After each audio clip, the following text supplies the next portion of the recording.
கண்டிப்பாக எதிரிகள் பிரச்சனை தீரும். வழக்குகளில் வெற்றி ஏற்படும். மன அழுத்தம் தீரும். உத்தியோகத்தில் ஏற்றம் ஏற்படும். வியாபாரத்தில் இருந்த பாதிப்புகள் நீங்கும். தனிப்பட்ட முறையில் செல்வாக்கு ஏற்படும். பெரிய தொழில் அதிபர்களுக்கெல்லாம் அனுகூலம் தரும். இந்த கிளியரன்ஸ் ஆகலை, இம்போர்ட் ட்ரேடிங் லைசன்ஸ் ஆகலை, இன்வெஸ்ட்மெண்ட் வரல, எல்லாமே எதிர்பார்த்துருப்பீங்க. அதெல்லாம் ரிஷபத்துக்கு டக்கு டக்குன்னு நடக்கும். ஆச்சரியத்தக்க முன்னேற்றம் ஏற்படும். உத்தியோகத்தில் தொடர்ச்சியாக இருந்த மனத்தாங்கல் தீரும். வியாபாரத்தில் இருந்த கஷ்டங்கள் தீரும்.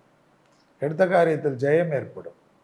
ரிஷபராசிக்காரங்களுக்கு கண்டிப்பாக பிள்ளைகளுடன் இருந்த மனத்தாங்கல் தீரும். பிள்ளைகள் தேவைகளை பூர்த்தி செய்வீர்கள். ஆக மொத்தத்தில் ரிஷபத்திற்கு அனுகூலங்கள் நிச்சயமாக இருக்கும். இந்த மாதம் ஆவணி. ஆவணி என்றாலே எல்லோருக்கும் தெரியும், சூரிய மாதம். ஏனென்றால் சூரியனுடைய வீடான சிம்மத்திற்கே சூரியன் வரக்கூடிய மாதம் தான் ஆவணி. ஆடி என்றால் சந்திரனுடைய வீட்டுக்கு சூரியன் வருவது. இப்பொழுது சூரியனே தன்னுடைய சொந்த வீட்டுக்கு வருவது ஆவணி மாதம். அந்த ஆவணி மாதத்தில் சூரியன் சிம்மத்தில் வரக்கூடிய மாதமாக பார்ப்பது ஆவணி. கார்காலம் என்பார்கள், சிம்ம மாதம் என்பார்கள்.